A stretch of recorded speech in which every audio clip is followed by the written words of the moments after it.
अस्सलामुअलैकुम students, welcome to my YouTube channel. आज हम लोग डिस्कस करेंगे कि हम लोग सिमेट्रिक ग्रुप एस एन की क्लास इक्वेशन कैसे निकाल सकते हैं और वो भी शॉर्ट ट्रिक्स के ज़रिए। सबसे पहले कुछ इंपॉर्टेंट पॉइंट्स हैं जिन्हें हमें नोट करना है कि हमें फाइंड आउट करनी है number of conjugacy classes of S N.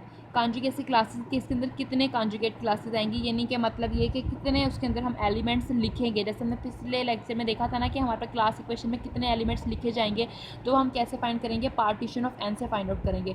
Partition of N यानी नंबर ऑफ़ पार्टीशंस कितनी है एन की, यानी कि हम एन को पिछले लेक्चर्स में मैंने आपको बताया था कि एन की पार्टीशंस का मतलब क्या होता है कि हम उसे कितने तरीक़ों से लिख सकते हैं। जैसे कि 1 को हम बस 1 ही तरह से लिख सकते हैं, 2 को हम किस तरह लिख सकते हैं, 2 एंड 1+1 लिख सकते हैं, तो इसको 2 तरह के लिखने के तरीके हैं, तो 2 आ जाएगी। 3 की पार्टीशन एक इसको इस तरह से लिख सकते हैं, एक इसको 1+1+1 लिख सकते हैं, 1+2, तो 3 यहाँ पर वेज हैं जिनकी फॉर्म में लिख सकते हैं, तो पार्टीशन ऑफ 3 = 3 आ जाएगी। इसी तरह अगर 4 को देखें तो 4 को हम 4 लिख सकते हैं, 1+3 लिख सकते हैं, 2+2 लिख सकते हैं, 1+1+2 लिख सकते हैं, 1+1+1+1 लिख सकते हैं। तो देखें इसे 5 तरीक़ों से लिख सकते हैं, 1 2 3 4 एंड 5, तो इसकी पार्टीशन 5 आ जाएगी। इसी तरह 6 को हम 11 तरीक़ों से लिख सकते हैं, 5 को 7 वेज में कैसे लिख सकते हैं, 5 लिख सकते हैं, 2+3 लिख सकते हैं, 2+1+1+1 लिख सकते हैं, 3+1+1 लिख सकते हैं, इसके अलावा 4+1 लिख सकते हैं, 2+2+1 लिख सकते हैं, और इसके अलावा हम इसे लिख सकते हैं 2+3 लिखा, 2+1+1 लिखा, 2+2+1 2 4 5। अभी 2 और वेज हैं जिनके अंदर हम इसे लिख सकते हैं, जैसे कि हमारे पास 3+1+1 हो गया। इधर लिख देती हूँ 1 2 3 4 5 एंड 6 टाइम्स हो गया। इसके अलावा हम इसे लिख सकते हैं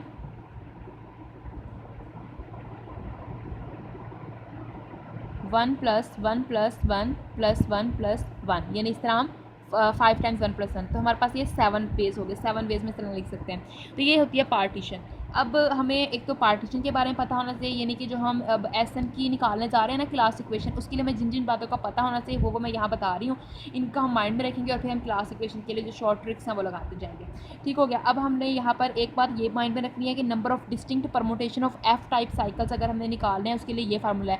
मैंने एस एन ग्रुप जब हम ग्रुप्स को डिस्कस कर रहे थे तब मैंने एस एन ग्रुप की डिटेल से सारी वीडियोज़ बनाई थी, उनके ऊपर आप दिया था लेक्चर। सबसे पहले हमने एस एन को डिस्कस किया था, उसके अंदर कितने कितने टाइप्स के साइकिल हो सकते हैं, शॉर्ट ट्रिक्स भी बताई थी उसके बारे में, और हमने S1 S2 S3 S4 को डिस्कस भी किया था डिटेल से, और A1 A2 A2 A3 A4 इसको भी हमने कंप्लीट डिस्कस किया था, इनके सारे सब ग्रुप्स हर चीज़ निकाली थी। तो वहाँ पर भी मैंने आपको इस ट्रिक्स के बारे में बताया था कि अगर हमें F टाइप साइकिल्स निकालने की कितनी परमुटेशन होंगी इस टाइप के साइकिल्स के लिए, तो हम ये फार्मूला यूज़ कर सकते हैं, n factorial divided by 1 raised to power alpha 1 2 raised to power alpha 2 3 raised to power alpha 3 and to son alpha 1 factorial alpha 2 factorial.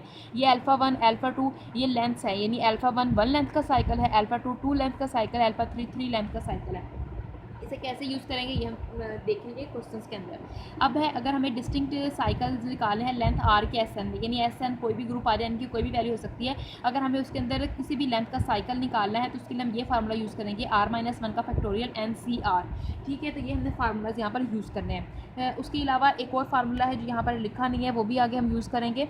वो ये है कि अगर हमें जो है साइकिल्स निकालने हैं of type AB into CD type के, यानी इस तरह के प्रोडक्ट ऑफ ट्रांसपोजिशन की फॉर्म में अगर हमारे पास साइकिल्स हैं तो उन्हें हम निकाल सकते हैं इस तरह, ये वाला फार्मूला लगा के n into n-1 n-2 n-3 divided by 8, ये फार्मूला लगा के निकाल सकते हैं। और ये हमारे पास इस टाइप के cycles n greater than equals to 4 type के ही ग्रुप में आते हैं, यानी n 4 से इक्वल या 4 के बड़ी जब n की वैल्यू होगी तभी इस टाइप के साइकिल्स आएंगे हमारे पास। अब हम लोग क्लास इक्वेशन निकालना शुरू करते हैं। सबसे पहले हम लोग यहाँ पे एग्जांपल ले रहे हैं। एग्जांपल हमने ली है जी S3। सबसे पहला स्टेप हमने क्या करना है क्लास इक्वेशन निकालने के लिए, हमने सबसे पहले कॉन्जुगेसी नंबर ऑफ़ कॉन्जुगेट क्लासेस निकाल के कॉन्जुगेट क्लासेस कितनी आएंगी, यानी उसके लिए हमने क्या करना है, यहाँ पर जो n दिया होगा उसके हमने पार्टीशन कर लेना है। यहाँ n है 3, तो 3 की पार्टीशन कितनी होती है 3, यानी हम 3 को 3 वे से ही लिख सकते हैं। उसके बाद अब हम लोगों ने क्या करना है कि उस S3 के अंदर जिस जिस लेंथ के साइकिल्स हमने फाइंड करना है उस लेंथ के कितने साइकिल्स हैं, यानी कि 2 लेंथ के कितने साइकिल हैं, 3 लेंथ के कितने साइकिल्स हैं, ये फाइंड आउट करना है। अब आइडेंटिटी तो 1 लेंथ का होता है तो उसको हमें लिखने की ज़रूरत नहीं है, और वैसे भी हमें पता है कि आइडेंटिटी एलिमेंट जो है वो तो सेंटर में चला जाएगा।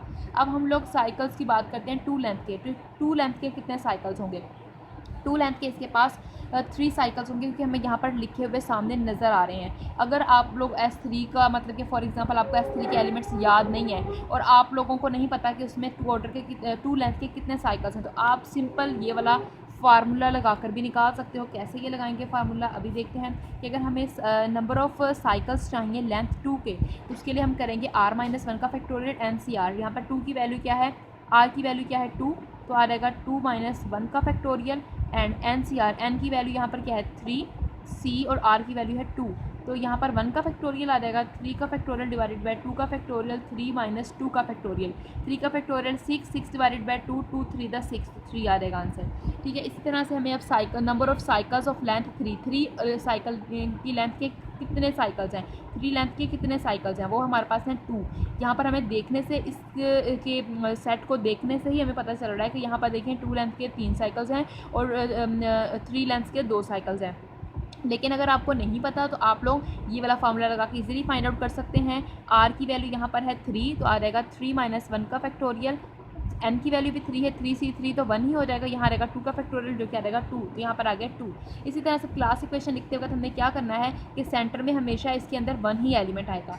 ये बात याद रखें, SN ग्रुप में सेंटर में हमेशा 1 ही एलिमेंट आएगा और बाकी हम लोग साइकिल्स की लेंथ्स लिखते जाएंगे। अब क्योंकि 1 लेंथ का साइकिल एक ही है और 2 लेंथ के 3 साइकिल्स हैं और 3 लेंथ के इसमें 2 साइकिल्स हैं, इसके अलावा और इसमें कोई लेंथ का साइकिल नहीं होता, तो इसकी क्लास इक्वेशन ऐसे निकाल देंगे।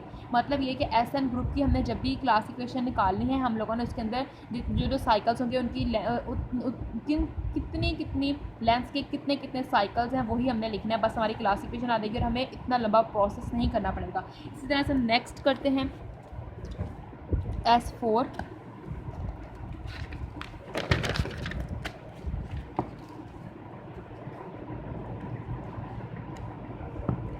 S4 हमारे पास यहाँ पे ग्रुप है जिसका ऑर्डर हमारे पास है 24, जो कि आता है 4 के फैक्टोरियल से। अब यहाँ पर अब हमें सबसे पहले क्या करना है, पार्टीशन निकालनी है। 4 की पार्टीशन हम इसलिए निकालते हैं कि हमें पता चल सके कि क्लास इक्वेशन में कितने एलिमेंट्स आएंगे। ठीक है, पार्टीशन हमने की 4 की तो वो 5 होती है। अब हमने number of cycles of lengths निकालें कि 2 लेंथ के कितने साइकिल्स हैं S4 के पास, 3 लेंथ के कितने हैं, 4 लेंथ के कितने हैं, ये सारे हमने निकाले हैं। 1 लेंथ का एक ही साइकिल होता है, होती है आइडेंटिटी, उस हमने निकालने की ज़रूरत ही नहीं है। Number of cycles of length 2 length के निकाल लें तो वही फार्मूला यहाँ पे लगा रहे हैं, r-1 का फैक्टोरियल NCR। तो r यहाँ पर 2 है, -1 और n यहाँ पर क्या है 4, c2, ये हमने लगाया, इसे सॉल्व किया, आंसर आ गया 6। इसका मतलब इस पर 2 लेंथ के 6 साइकिल्स हैं। अब हमें यहाँ पर 3 लेंथ के साइकिल्स निकालने हैं, उसके लिए भी वही फार्मूला लगाया, r-1 का फैक्टोरियल NCR। तो 3-1 का फैक्टोरियल 4c3, ये पुट किया, सारा कुछ सॉल्व किया तो 8 साइकिल्स इसका आंसर आ गया। इसके पास 3 लेंथ के 8 साइकिल्स हैं। उसके बाद अब हम लोग चलते हैं नेक्स्ट हम लोगों को जो टाइप निकालनी है, जो मैंने आप लोगों को बताया था पिछले पेज पे भी, कि हमारे पास नंबर ऑफ़ साइकिल्स अगर हमें AB इंटू सी डी यानी प्रोडक्ट ऑफ ट्रांसपोजिशन टाइप की अगर हमारे पास साइकिल्स हैं, अगर हमने निकालना है कि वो कितने हैं S4 के पास, तो वो हम इस फार्मूला से निकाल सकते हैं, n into n-1 n-2 n-3 divided by 8। इसके अंदर वैल्यूज पुट करेंगे, n की वैल्यू है 4 इंटू 4-1 4-2 4-3 पुट किया, सॉल्व किया, 3 आ गया। इसका मतलब इस पर इस टाइप के 3 जो हैं वो साइकिल्स हैं। इसी तरह से हमें निकालने हैं ABCD टाइप के, यानी कि इस लेंथ के यानी 4 लेंथ के इस S4 के पास कितने साइकिल्स हैं। तो 4-1 इसकी लेंथ 4 है, तो r-1 का फैक्टोरियल NCR, वही फार्मूला लगाया, 4-1 का फैक्टोरियल 4c4, ये 1 आ रहेगा, 3 का फैक्टोरियल 6 आ रहेगा। अब देखिए हमने सारे साइकिल्स की फाइंड कर लिए कि हर लेंथ का कितना साइकिल कितने साइकिल्स हैं। 1 लेंथ के कितने हैं, 2 लेंथ के कितने हैं, 3 लेंथ के कितने हैं, 4 लेंथ के कितने हैं, and AB into CD type के कितने हैं इसके पास साइकिल्स हैं। तो 1 लेंथ का तो एक ही साइकिल होता है, 2 लेंथ के 6 थे और हमारे पास है 8 जो थे वो हमारे पास 3 लेंथ्स के थे, और AB इंटू CD टाइप के जो थे वो साइकिल्स 3 थे, और ABCD टाइप यानी 4 लेंथ के साइकिल इसके पास 6 थे। अब आप सोच रहे हैं कि हम शुरू में पार्टीशन करते हैं, उसका क्या फ़ायदा होता है। पार्टीशन करने से हमें पार्टीशन 4 की जो हमने की थी वो इक्वल आई थी 5 के। इससे हमें ये पता चलता है कि कॉन्जुगेट क्लास में कितने एलिमेंट्स होंगे। देखिए 2, 4 एंड 5 एलिमेंट्स थे और हमारा आंसर भी 5 एलिमेंट्स के ऊपर ही आया, क्योंकि हमारी क्लास इक्वेशन निकल आई।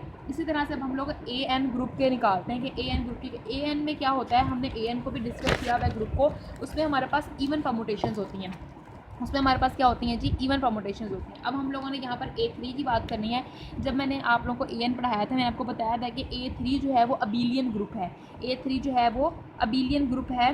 तो A3 अगर अबेलियन ग्रुप है तो इसका मतलब इसके तो सारे के सारे जो एलिमेंट्स होंगे वो सेंटर में चले जाएंगे। तो इसकी क्लास इक्वेशन में देखिए हमें पार्टीशन की, जिसका मतलब इससे पता चला कि इसमें 3 एलिमेंट्स आने चाहिए। इसका मतलब अब क्योंकि ये अबेलियन ग्रुप है, अबेलियन है, तो इसकी जो क्लास इक्वेशन होगी वो इक्वल आ जाएगी सेंटर ऑफ जी के ही ऑर्डर के, और सेंटर ऑफ जी का ऑर्डर ग्रुप के ही ऑर्डर के इक्वल होगा। ग्रुप का ऑर्डर है 3। अब 3 को हमने इसके अंदर 3 एलिमेंट्स आने हैं, तो 1 + 1 + 1 करके हम इसे लिख देंगे।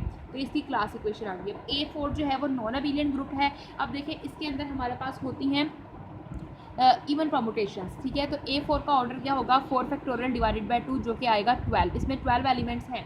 अब इसके पास 12 एलिमेंट्स हैं, तो किस तरह के एलिमेंट्स होंगे, जाहिर सी बात है इसमें वही वाले साइकिल्स आएंगे जो इवन होंगे। आइडेंटिटी इवन परमुटेशन होती है। ABC यानी कि ये ऑड लेंथ का साइकिल इवन परमुटेशन है, ये भी ऑड लेंथ का साइकिल। अब ये AB × CD ये भी हमारे पास क्या है, इवन लेंथ के साइकिल्स हैं। ACB इवन लेंथ के साइकिल्स। इवन परमुटेशंस क्या होती है ये हमने डिस्कस किया हुआ, फिर से एक दफ़ा बता दूंगे, जिन्हें हम प्रोडक्ट ऑफ इवन ट्रांसपोजिशंस की फॉर्म में लिख सकें, ठीक है। तो ABC को भी हम लिख सकते हैं, इसको भी लिख सकते हैं। अब मैंने यहाँ ABC एंड ACB क्यों लिखा, ये है ACB, वो मैंने इसलिए लिखा कि जब हमने क्लास इक्वेशन लिखनी है ना AN की, तो हमारे पास जो ABC टाइप के एलिमेंट्स हैं उनकी तादाद और जो उसके इन्वर्स होंगे उनको इक्वल करके लिखना है। अभी समझ में आएगी बात कि मैं क्या कहना चाह रही हूँ। यानी कि अब हमें पहले चेक करना है, क्योंकि हमें पता है कि इसके पास 3 लेंथ के साइकिल होंगे A4 के पास, या इस तरह की प्रोडक्ट ट्रांसपोजिशन टाइप के एलिमेंट्स होंगे। अब 3 लेंथ के साइकिल जब हम निकालेंगे, यही वाला फार्मूला लगा के R-1 का फैक्टोरियल एंड NCR, ये फार्मूला लगाएंगे, इसके पास एलिमेंट्स आए 8। इसका मतलब कि 4 एलिमेंट्स हैं और 4 एलिमेंट्स हैं और 4 उसके इन्वर्सेस हैं। उसका हाफ किया तो 4 एलिमेंट्स हैं, 4 उसके इन्वर्सेस हैं।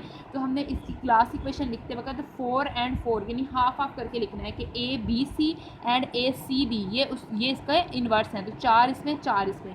इसी तरह से अब AB × CD टाइप के निकालने हैं, यानी प्रोडक्ट ऑफ ट्रांसपोजिशन के लिए, उसके लिए ये हमारे पास फार्मूला है N × N-1 N-2 N-3 divided by 8। ये पुट किया तो आंसर है 3। तो क्लास इक्वेशन लिखी। आइडेंटिटी तो आइडेंटिटी लेंथ का तो एक ही इसके पास साइकिल है, 3 लेंथ के इसके पास 4 हैं, 3 लेंथ के इसके पास ये 2 लेंथ के इसके पास 3 हैं, और 3 लेंथ के इसके पास 4 हैं, और 3 लेंथ के इसके पास 4 है। तो ये इसकी आगे क्लास इक्वेशन। तो कितना सिंपल था हमारे पास क्लास इक्वेशन निकालना। उम्मीद करके आप लोगों को यहाँ तक समझ में आएगा स्टूडेंट्स। तो हमारे ग्रुप थ्योरी का सारा सिलेबस यहाँ पे होता है कंप्लीट। हम लोगों ने सारी चीज़ें बहुत ही अच्छे से सब कुछ डिटेल से डिस्कस किया। हमने सारे ग्रुप्स, साइक्लिक ग्रुप्स, और इवन कि हम लोगों ने ग्रुप्स को एनालाइज भी किया। हम लोगों ने डायहेड्रल ग्रुप को कंप्लीट एनालाइज किया, क्वाटर्नियन ग्रुप को हमने कंप्लीट एनालाइज किया, हमने जो था कैलाइन-4 ग्रुप उसको भी कंप्लीट एनालाइज किया था, और हमने Z4 को, ZN को और ZN अंडर स्टैटिक सारे ग्रुप्स को डिटेल से डिस्कस किया था। और उनके हमने सारे के सारे सब ग्रुप्स भी निकाले थे, कितने सब ग्रुप्स हैं, कौन कौन से साइक्लिक हैं, कितने नॉन साइक्लिक हैं, कितने अबेलियन हैं, ईच एंड एवरीथिंग हम लोगों ने डिस्कस की थी। तो यहाँ तक होती है हमारी ग्रुप थ्योरी कंप्लीट। अब नेक्स्ट लेक्चर आप लोगों को मिलेगा रिंग थ्योरी के ऊपर। तो अगर आपको हमारी वीडियोस अच्छी लग रही हैं तो इन्हें लाइक एंड शेयर कीजिए, और हमारे चैनल को ज़रूर सब्सक्राइब कीजिएगा, ताकि आपको हमारे और बेल आइकन को भी ज़रूर प्रेस कीजिए, ताकि आपको हमारी हर नए आने वाली वीडियो मिलती रहे स्टूडेंट्स। ओके स्टूडेंट्स, अल्लाह हाफिज़।